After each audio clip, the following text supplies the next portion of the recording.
Olá, sou Rafaela Machado, professora, historiadora do Arquivo Público Municipal, e a gente está aqui com o primeiro programa Pílulas na História, um programa inédito da TV Câmara, produzido em parceria com o Arquivo Público Municipal Valdir Pinto de Carvalho. E esse primeiro programa é para mim mais do que especial, porque para você que está em casa e não sabe, eu sou muito fã de uma pessoa muito especial da história. Para mim, ela não é uma das figuras mais importantes da história de Campos.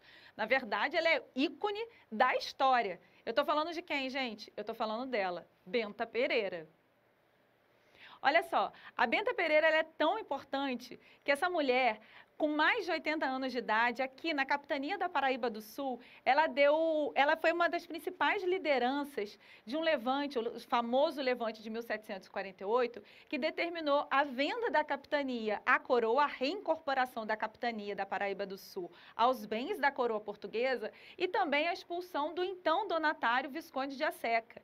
Quando eu falo sobre uma mulher, gente, no século XVIII, viúva, que sozinha administrava seus bens e liderou um levante que determinou a expulsão de uma das casas que a gente diz uma família, de um dos homens mais importantes do Império Ultramarino Português, a gente está falando sobre uma revolta do Brasil colônia que deveria estar figurando em todos os livros de história nas escolas.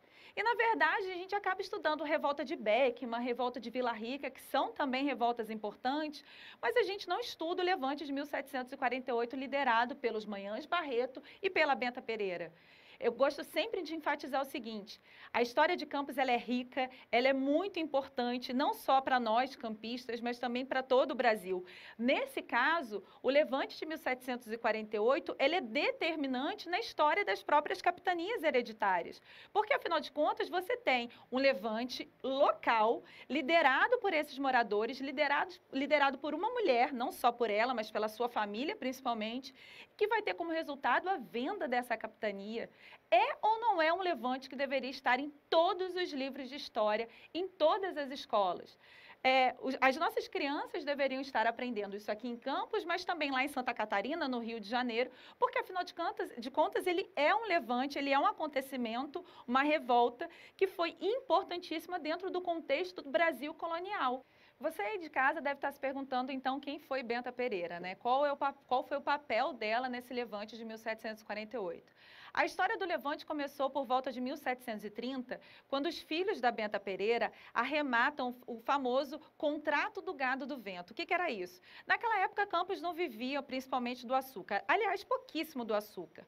Campos, nesse momento, vivia principalmente da pecuária. Esse é um assunto que, aliás, a gente deve conversar daqui a pouco, porque a gente fala muito sobre o açúcar e esquece que a gente começou, na verdade, lá atrás com a pecuária. E naquele momento, a Benta Pereira, a família da Benta Pereira, na verdade, arrematou esse contrato que dava a eles o direito de pegar todos os bois, o chamado gado vacum, que estivesse sem marca. O gado era criado solto e aquele que não estivesse ferrado com a marca poderia ser capturado pelos Manhães Barreto, que assim fizeram fortuna. Como esse gado acabou sendo taxado pelos donatários com valor muito alto, o que fez, inclusive, com que um dos filhos da Benta perdesse o direito sobre esse imposto, os filhos da Benta e a própria Benta Pereira vão começar uma movimentação em Campos contra o donatário Visconde de Aceca. O que vai acontecer, gente, é que a Benta Pereira era uma mulher muito influente naquele período. Quando eu falo influente, é porque a Benta Pereira, de forma muito, digamos, inteligente, soube estabelecer em torno dela uma rede de alianças muito influente e muito importante, como, por exemplo, o governador do Rio de Janeiro, o Vaía Monteiro. Quando a Benta Pereira estabelece essa rede de alianças no Rio de Janeiro, ela soube estabelecer uma rede que ia justamente contra os interesses do Visconde de Aceca. E assim, por exemplo, quando a família começou a ser perseguida, olha como essa mulher era inteligente, gente.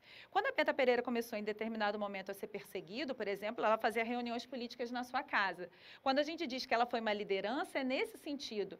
A Benta Pereira enviava comunicações para o Rio de Janeiro por entre os sacos de farinha, porque todas as correspondências dela eram vigiadas. Então, como é que ela fazia para enviar essas correspondências para o Rio de Janeiro? Escondidas no meio dos sacos de farinha. Olha que mulher incrível para a época. Então, olha só, gente, em 1748, a Benta, seus filhos, principalmente uma que é muito especial para mim, que se chamava Mariana Barreto. Mas a Mariana Barreto era tão especial que ela assinava, gente, Mariana Barreta. Isso no século XVIII. O triste dessa história é que pouco depois, quando ela vai ficando mais velhinha e não conseguia mais assinar seu próprio documento, o filho dela assinava no lugar dela seu testamento, seu inventário, na verdade, o testamento assinado por ela, ele colocava lá Mariana Barreto, enquanto lá, quando jovem, ela assinava Mariana Barreto. Mas voltando à história, lá em 1748, a Benta Pereira, a Mariana e os seus filhos vão participar do famoso Levante de 1748, que vai expulsar os partidários do Visconde de Aceca e o próprio Visconde de Aceca aqui da capitania da Paraíba do Sul. A Mariana Barreto vai participar de um episódio muito bacana, que a gente vai mostrar imagens aí para vocês, que foi o cerco à Câmara Municipal. A própria Mariana vai se encarregar da prisão dos vereadores camaristas. Olha que interessante, uma mulher. Essa era uma família muito bacana, né, gente? O Manuel, o filho mais novo da Benta, vai ficar ferido nesse acontecimento. O Visconde de Aceca vai lutar contra esses moradores aqui da Paraíba do Sul, com escravos, com partidários. Vai ser um derramamento de sangue ali no centro da cidade, na praça, então chamada Vila de São Salvador. E o que é muito interessante, gente, nesse momento vai se estabelecer uma devassa, a devassa era um processo crime, a Benta Pereira vai ter que fugir para uma fazenda que ela tinha ali no Imbé. Nesse momento, a Mariana vai sofrer uma devassa, vai ser enviada para Salvador, para Bahia, vai ficar um tempo que a gente chama de degredada. Degredada significa um tempo longe do convívio, presa, né? Longe do convívio da sua família. Depois disso, depois que a capitania é reincorporada aos domínios da coroa em 1752, todos receberam perdão. A Benta Pereira é uma mulher tão incrível que você deve estar se perguntando assim: que a Rafaela é tão apaixonada pela Benta Pereira? Eu trabalho com arquivos, com documentos há muito tempo. E sempre quis trabalhar com a Benta Pereira, sempre quis estudar um pouco mais sobre a Benta Pereira. E vejam só, gente, a Benta é a primeira pessoa que eu vi em mais de 10 anos de trabalho em arquivos a produzir um inventário em vida e em morte. Um inventário pós-morte é normal, depois que a pessoa morre, produz-se um inventário dos bens. A Benta, ela tem um inventário produzido em vida. E o mais interessante disso tudo, eu sempre falo, gente, a minha história está ligada à da Benta. E o mais interessante disso tudo é que um dia eu estava andando aula e me ligaram e falaram assim: olha, encontraram uns documentos aqui velhos, mas está escrito Benta Pereira. Eu corri para encontrar esses documentos e, de fato, gente, depois de procurar por muitos anos, eram os documentos originais da Benta Pereira, da Mariana Barreto e do Pedro Manhãs Barreto, o esposo, o marido da Benta Pereira, um documento do século XVII. Então, vejam bem, Campos, além de ter sido sede desse levante tão importante, que eu contei um pouquinho para vocês agora, Campos também consegue hoje guardar essa documentação. Nós temos disponível ao público lá no arquivo municipal, não só os originais, esses documentos originais, mas eles também tratados, restaurados, porque eu sempre falo, o arquivo é o único a contar com o laboratório de restauração no interior do estado. Então, fica aqui o convite a todos vocês a visitarem também o arquivo e poderem conhecer de pertinho o inventário e o testamento da Benta Pereira, dessa grande heroína campista, essa grande figura, que mais do que ter sido a líder desse grande levante, foi uma mulher que no século XVIII, na condição de viúva, pôde, na verdade, ela própria administrar seus bens e estar à frente de um movimento político que teve como consequência a reincorporação dessa capitania aos domínios da coroa. Então, nesse programa, você soube um pouquinho mais sobre a história dessa grande Benta Pereira. Na quinta-feira que vem, a gente vai falar um pouco sobre os temas curiosos da nossa história. A gente vai falar, por exemplo, sobre o fato de que Campos, em 1942, teve neve. Será que isso foi verdade? A gente vai trazer uma matéria especial do Jornal Monitor Campista para vocês falando sobre isso. Se é verdade ou não, a gente vai discutir isso aqui junto.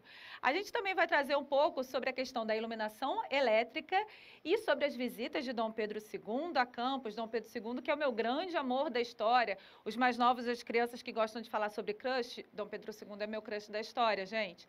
Então, na próxima quinta-feira, programa inédito às 20 horas. Aos finais de semana tem também reprise para todos vocês. Até lá, grande abraço.